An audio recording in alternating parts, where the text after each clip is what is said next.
Chi-Town is Bears on the flight. Let me go tune in to Keek on the mic. He gon' make sure we get our news and highlights. When you get on YouTube, you better hit the likes. Hey, what's going on, Bears fans? Thank you so much for joining me for another episode of Keek on the Mic, the podcast all about the Chicago Bears. As always, if you're new to the channel, make sure you hit that subscribe button and the notification to catch all Bears content right here on the podcast. So, Bears fans, we are back yet again for a Chicago Bears game preview. It's week 11 and it's Packers week, and you can hear the excitement in my voice that it's Packers week because I already know what the feeling's going to be like when Sunday comes. It's going to be another disappointing week in my personal opinion. But before we move forward on today's episode of Keek on the Mic, I want to give a huge shout out to the sponsor of today's podcast, and that is BetUS. As always, make sure you guys head over to betus.com and use promo code YouTube150 for a 150% deposit bonus up to $2,000, and also get 125% second and third deposits as well. If you guys have any hope that the Chicago Bears can beat the Green Bay Packers this Sunday at Soldier Field, you guys can go place a bet. I'm pretty sure that you guys would probably make a decent amount of money if you guys actually won that bet, because, you know, the Packers are 6-point favorites heading into Soldier Field. As always, I am joined by the one and only Isaiah Fry. How you doing, Isaiah? I'm good. How you doing? You know, at this point, I'm numb. I am numb as a Bears fan. I know you hopped on the live stream yesterday in the middle of the game, and I think we were both stunned. I understand that we both picked the Patriots to win, but I don't think we believed that it was actually going to come true, right? Losing 19-13, once again, in an embarrassing fashion. The Patriots were one of the worst teams in the National Football League, and they came in the Soldier Field and absolutely dominated the Chicago Bears. Give me your initial thoughts on the loss to the Patriots. It was just, it was a bad loss. As worse as they came for this organization, I think we had an idea. I know we didn't want it to happen, but just seeing everything that led up to that point, I think it was easy to see how they were going to play this week. And everybody can agree, man, changes need to be made. I have some questions myself to ponder. I would like to ask you and everybody watching, if what the best decision may be going forward. But yeah, things staying the same is not going to make anything better for anybody in that facility. So something has to move. Yeah, and this is going to be a really candid podcast today with you, because, Matt Eberflus did have a press conference today, meaning that he was not fired or relieved of his duties as Chicago Bears head coach. We all know the Bears. That's not how they do things. They're very traditional. I think Matt Eberflus is as good as gone in terms at the end of the season. He will be relieved of his duties. But the Bears just never fire a coach mid-season, and it boggles my mind, especially after getting embarrassed at home to one of the worst teams in the National Football League in the New England Patriots. He did come on a press conference today saying that huge changes will be made on the offensive side of the football, but he didn't want to go into deep detail. They're still going through the process of those changes, which means to me is that, Shane Waldron's either going to be relieved of his duties or at least demoted. And they're going to probably promote within, and, Thomas Brown, the passing game coordinator for the Chicago Bears, will probably be the next man up to call plays. He was the Carolina Panthers offensive coordinator in 2023. And it's not much of an upgrade. When he was the OC of the Panthers, they were dead last in yards per game, 29th in points. And it's a small sample size, but I think at this point, I think any change is good for the Chicago Bears. I don't think it's going to fully help this offense be one of the best in the National Football League. But at this point, I think anything's better than Shane Waldron. Yeah, I agree. It's unfortunate, man, that they went through this whole offseason and interviewed their candidates, and they came away with Shane Waldron, who, if we remember correctly, people from Seattle were telling us that was not going to be a good hire. Yeah. So, yeah, it needs to be changed. The question I have for everybody is, right, the changes are being made. How beneficial is that going to be for the team? Honestly, I think, you can make the argument that it's not going to do anything for it. Even if you to move forward without Eberflus, who takes over?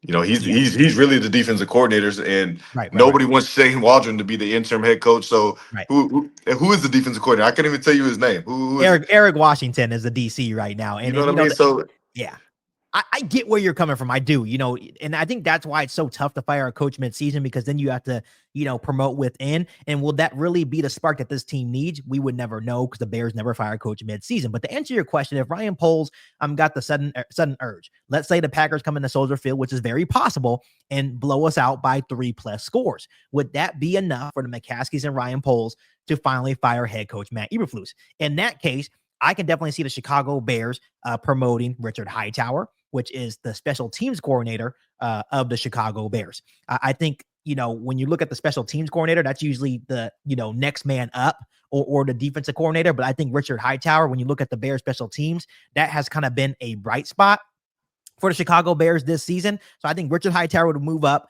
to the interim head coach. Eric Washington would then call defensive plays, which probably at that point would probably be a downgrade from Matt Eberflus at that point. And then OC would be Thomas Brown. So it would be a lot of moving pieces. And I think that's why the Bears not going to do it. But at this point, things are just not working with Matt Eberflus. He actually came today in a press conference, Isaiah, and said, hey, we're only 4-5 and we still get to play our division opponents. So you're insinuating that you're going to go beat the Lions twice or the Packers twice or the Minnesota. No, they're going to absolutely dominate. We're going to go 0-6 in our division. And then you're playing a healthy San Francisco 49ers team in Santa Clara. That's not going to go well. And even the Seattle Seahawks on Thursday Night Football, Week 17, is going to be a shit show for the Chicago Bears. The Chicago Bears with Matt Eberflus may not win another game. They may go 4-13, which is an absolute shame, because we were just talking about a couple weeks ago being 4-2 going into the bye week. So to put it lightly, that's answering your question. That's the changes that they would probably, make if they did happen to fire Matt Eberflus. So they're in a difficult spot, because it's like most of the time when teams fire a coach midseason, they at least have one coordinator that's doing their job correctly, and you can move to that guy. You know what I mean? So, but the weird spot that they're in is the head coach is calling the defensive plays, which he's not doing a bad. I'm not going to sit here and say he's doing a bad job calling plays. I actually think he's doing as good as he can right now. Right. And Shane Waldron does not need to be an interim head coach. So, in that sense, it's you're basically packing it in. If you move on from anybody right now, you're like, man, the season's over. We're done. We're fine with it. We've accepted our fate. It is what it is at that point. So it's hard, man. This is a tough situation to be in. Yeah, and it's just like, I think a lot of Bears fans on this podcast, I think their argument towards you, I guess, saying that is, can we risk, Matt Eberflus, even though he's promoting someone within and Thomas Brown, to ultimately pick his third OC, right? And now it's kind of like, at this point, are we ruining yet another young quarterback in Caleb Williams? Will he survive? And that's one of the big things, that if you let go of Eberflus, you may still be able to save Caleb Williams. Maybe just, firing Shane Waldron and promoting Thomas Brown, maybe that will allow to save Caleb Williams as well, and preserve him for next year. But it's still, Matt Eberflus is just, as a defensive coordinator, I can say that, that there's some questionable decisions that he makes and calls, and he even admits it. You go back to that Arizona game where at the end of the half, that 50-yard touchdown given up with a couple seconds left in the first half, right? And he admitted that was a bad play call. But overall, I feel like he's done a pretty decent job as the defensive coordinator, especially dealing with some key injuries on that defense, right? But as an overall head coach, he is hurting the Chicago Bears. Ryan Poles knows it. Kevin Warren knows it. And the McCaskey family knows it. He is not good enough to be the Chicago Bears head coach. I get what we're saying. But sometimes when you fire a head coach, that's the spark that you need, no matter who it is in there. And granted, it'll probably be like 1 or 2 weeks of the Bears playing decent, and then they'll go back to playing like absolute crap, because at the end of the day, Richard Hightower is probably not good enough to be the Bears head coach either, right? So, it's one of those things where I agree with you at the same point, right? It's like, okay, if you lose Eberflus, you're losing anyway, so you might as well let him finish the thing out and take your losses. I actually see this playing out exactly how it's playing out in New York right now. If that were to happen, that's exactly what's going to happen. Yeah, and you can make an argument that it's worse over here in Chicago just because you have a young quarterback trying to develop in this situation. Yeah. I think that the irony in this whole thing is that people are starting to realize that you can't sit there and blame, number one, these past couple of years, for the incompetence of the organization and how they move. Right. The one saving grace for Caleb right now is that people know that, and they're going to give him the benefit of the doubt, because it can't be the quarterback every single year, man. It can't be. Right. It cannot Yeah. be. These are young guys trying to learn the game, and they're putting the trust into these coaches to develop them the right way, and it's just not happening in Chicago, man. They got to do a better Right. job of picking. And we said it. We said it last year, man. The way they handled it by keeping Eberflus and then drafting Caleb was just a terrible Yeah. terrible management of a franchise, because you need to start all over, man. Yeah. You need to get different eyes in there that see what's going on, and that's on Ryan Poles, man. That was a bad decision. And that's why I feel like Ryan Poles is even on the hot seat. He will probably get one more opportunity to draft his head coach. And he's going to use Eberflus as a scapegoat, but he is on massive fire on his seat as well. Man, It has to be a massive offseason in terms of overhauling this offensive line. We don't need any weapons, and even this defensive line now. If you really look how bad the Bears defense has been against the run and stopping the run consistently, we need a true 3 technique in the middle of that defense as well. So he has his handful this offseason. He has the resources. We're gonna have like $70 million to spend. We're going to have some extra cap space when, you finally cut Nate Davis this offseason as well. And then you have 3 picks in the top 100 as well. So it should be no excuse for Ryan Poles. He needs to go out there and overhaul this roster. And another point on Matt Eberflus. And the reason why people are looking, meaning Bears fans are looking at him, for his job. Granted, he is not the one calling the offensive plays. Right. But, the head coach has his fingerprints on everything. That's what you do as a head coach. Even though you're a defensive guy, he still goes into the offensive rooms. Right. And has his fingerprints on it. Absolutely. And the regression of Caleb Williams is kind of Matt Eberflus's fault as well. And this is why I say this, Isaiah. It's going to make sense when I break it down.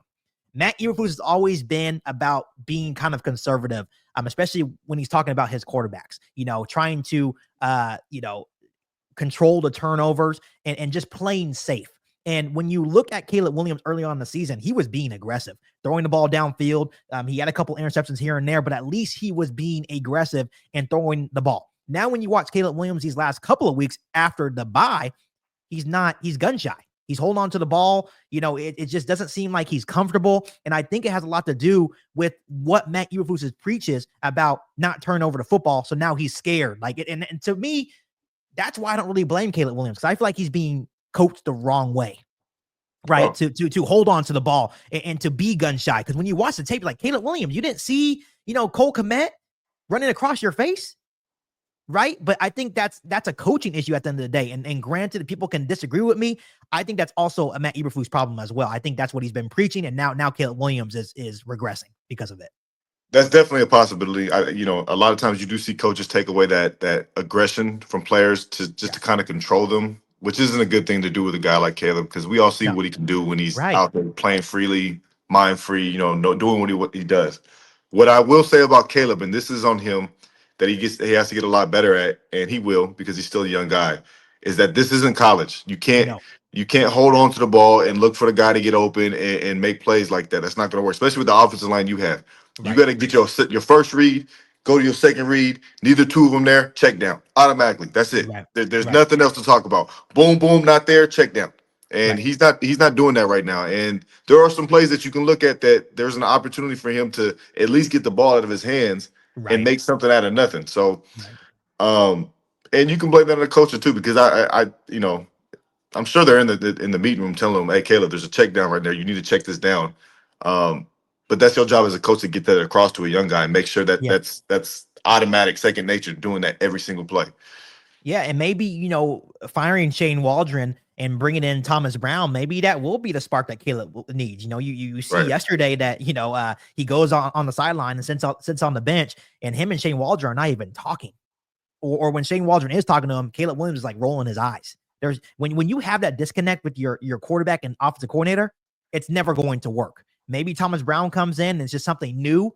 So maybe it gets him excited once again, and maybe Caleb Williams is not playing gun shy. Maybe Thomas Brown is able to coach him out of that, right? And it's like, hey, Caleb, be you, play free, because that's what makes Caleb Williams. Right. When you watch his college tape, he plays free, and I think if he could play freely, I think we would see more success. Not a lot, but I think we would see more success and going back into the right direction and him developing in the right way if he's just playing free.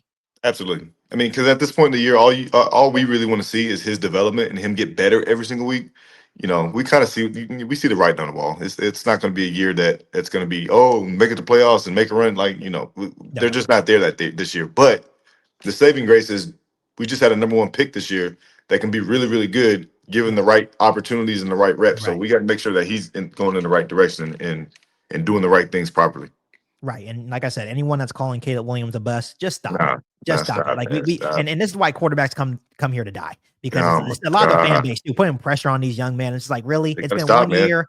It's been 1 year under not great circumstances. And people will say, well, prior to the season, you guys were saying, hey, he's going into the best situation, which he was. If you look at the playmakers around him, you're like, hey, man, this could be special. But obviously, once again, the negligence of the coaching kind of ruined that excitement. Well, the thing with Shane Waldron too, I'm actually not a fan of it. I'll go on record on here to say I actually think Luke Getsy was a better play caller than he was. I'm not joking. Yeah. And watching the games, I've noticed it's easy for me to see because I have an eye for the game. Right. His plays are super predictable. I know exactly what play he's doing every single time, what formation he comes in, how he moves his H back. Like he's telling you where the play is going every single time. I don't see no play action passes, no fake stretch places, stretch plays and bootlegs with Caleb. Like that doesn't happen in this playbook. And it's unfortunate, man. It's just very simple football that he's calling, and it's not good for Caleb. It's like having a brand new, fancy car and not driving it the right way. Right. You know what I mean? Like you have this great player in Caleb Williams, and you're not using them the right way. There's no creativity in the offense. Once again, they always look lost in the first quarter. I think they're 29 straight drives without a touchdown. Yeah. and when you really think about that, it's like, why is it taking Matt Eberflus so long to say, you know what, you're fired? Like, I don't understand why they're like, oh, we still got to discuss it. There's nothing to discuss at this point. And I do want to talk to you more. And I know you have a certain opinion on this, but once again, players are coming out on these radio shows and calling out the coaching staff once again and talking about how they seem like they're not taking practices serious and they're not, preparing. Obviously, Jalen Johnson went on the radio show. DJ Moore had something to say. I believe DeAndre Swift had something to say. And I think this was from running back DeAndre Swift. He says, I'm just going to say that we can do a better job on focusing on Wednesday, Thursday, and Friday. We can't just expect it to have it click on Sunday without seeing it done in those work days leading up to it. We just got to be more intentional about our work throughout the week and come here every day with a purpose. That's a reflection, once again, on Matt Eberflus. Like, so when you hear that, Isaiah, what goes through your mind? That's not good, man. I'm kind of old school in the way I think as far as how players should be speaking with the media, and a lot of that stuff needs to be in-house. If you feel that way, walk upstairs. His offense, I'm sure his door to his office is always open. Explain how you feel. Putting these so-called feelers out there for everybody to bite on and amplify is not helping the situation. That's good.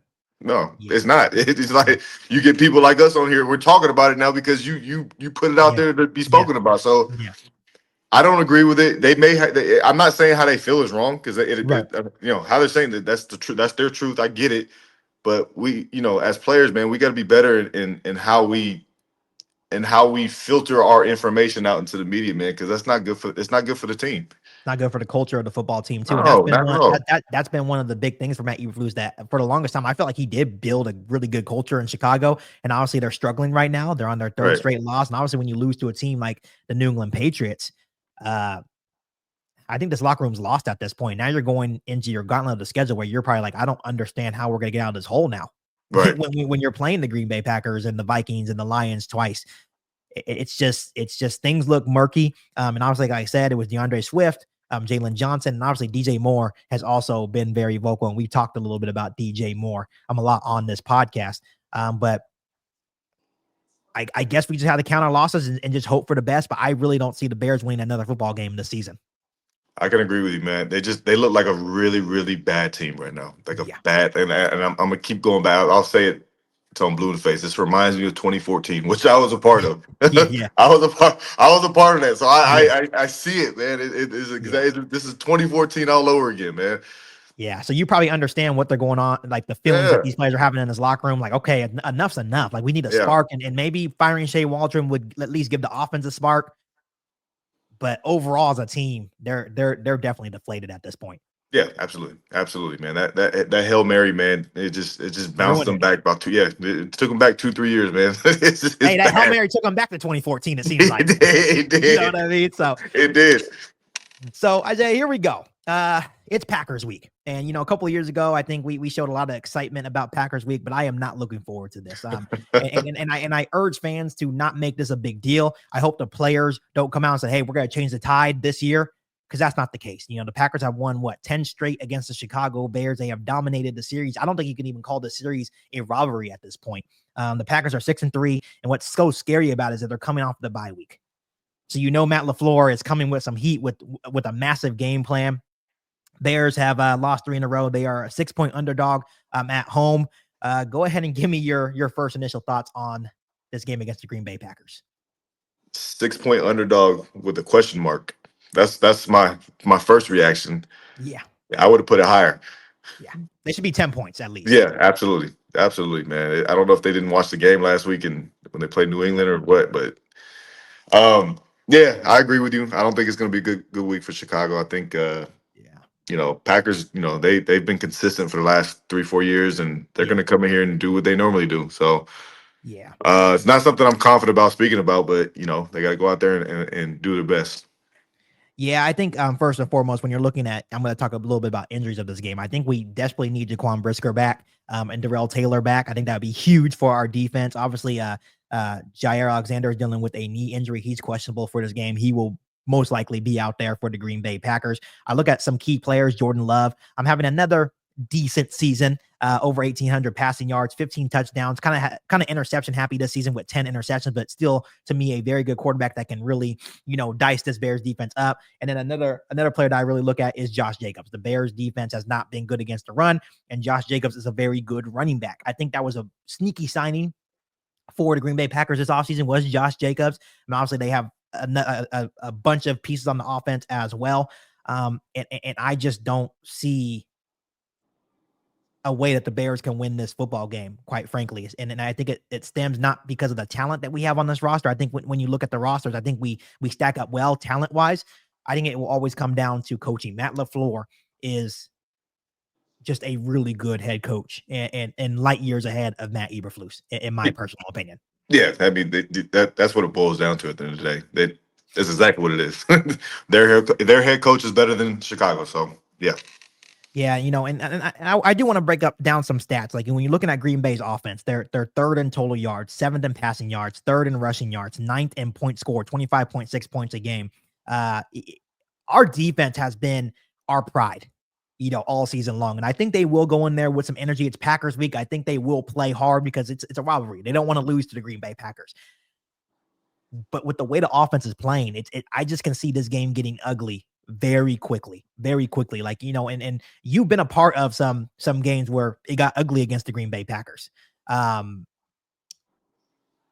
would be your message to the team? Like if, Matt Eberflus is still the head coach, if you're the head coach of the Chicago Bears, what's your message to the team going into this week? It's a divisional game. It's a rivalry. So you got to go in there and respect it as it is. But, I think it's hard to say this, but as a coach, I'm putting my coach's hat on. What you have to do to motivate these guys is get them to understand that the season's not over. They still have an opportunity to achieve some goals that I'm sure they put on their board before the season. So right, that's their motivation right there. They have to go in there and understand what the task at hand is and try to push forward for these goals that they put on before the season. I think that's the only way you can motivate players right now. Because at this point, everybody's seat's on fire. So that's the only way.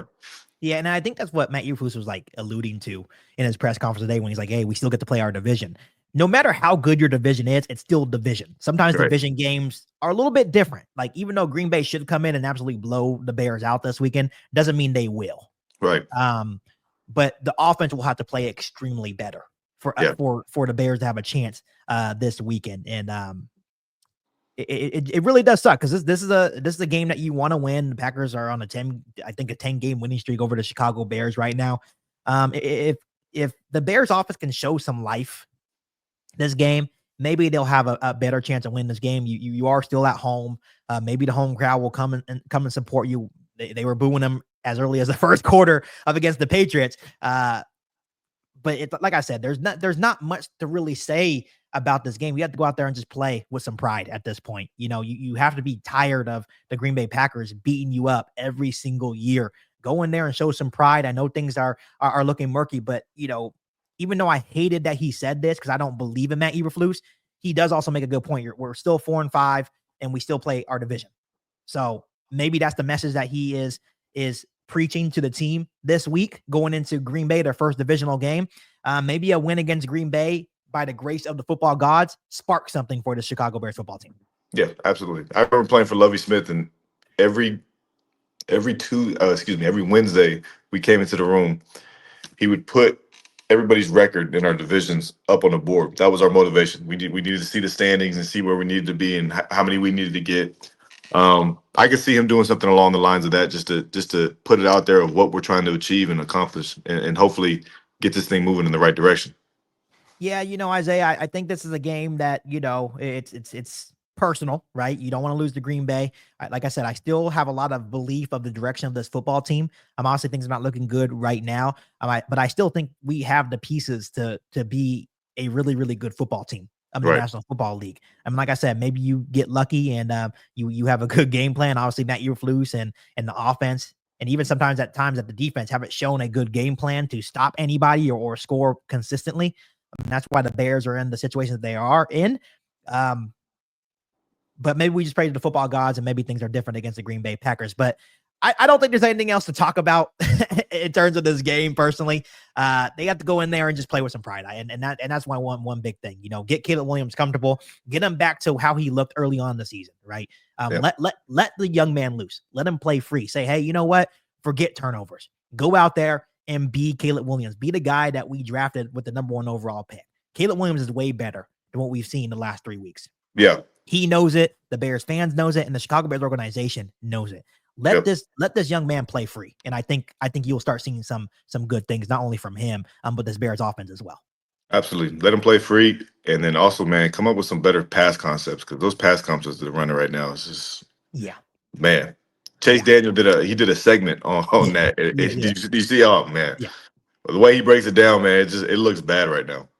Yeah, and it's like sometimes I want Chase Daniel to be the OC. Like, can you come in and maybe help the Bears offense out a little bit? That's what I would do as a head coach. Hey, Chase, you want to come in this week and, kind of help us figure it out or what? So, man, Chase was a guy back in the day, man. I played him in college when he was at Missouri. Man. Yeah, Chase Daniel was also decent for the Bears too. Yeah. He was. So, Isaiah, go ahead and give me your score prediction for this weekend's game against the Packers. I'm going 27-10 Green Bay. Yeah, I'm right around there as well. I'm going to go 24-13 Green Bay. I just have no hope in the Bears offense. It doesn't really stem from Caleb Williams, even though he's been playing pretty bad football the last couple of weeks. I just have no hope against, to me, a very good Green Bay defense. They have a good defensive line, good secondary, good coaches on both the defense and offside of the football. So I think it's going to be another loss to Green Bay this year, unfortunately. Yeah, it probably will be. A side note, I read, I'm on Twitter, and I seen Adam Schefter report that somebody asked him if they were going to sit Caleb, and I was in my mind, I'm like, wow, that's where we're at now. His reporters are asking him if they're going to sit their number 1 draft pick and just ruin his confidence. That's unbelievable. Yeah, and that just shows you the negligence of this organization, because there was actually conversations about keeping Shane Waldron and seeing if Tyson Bagent can do the job. That's where we're at. That's where we're at with this football team, Isaiah. It's just pitiful at this point. Oh man, that's bad. That's tough to swallow as a Bears fan. It's just more misery.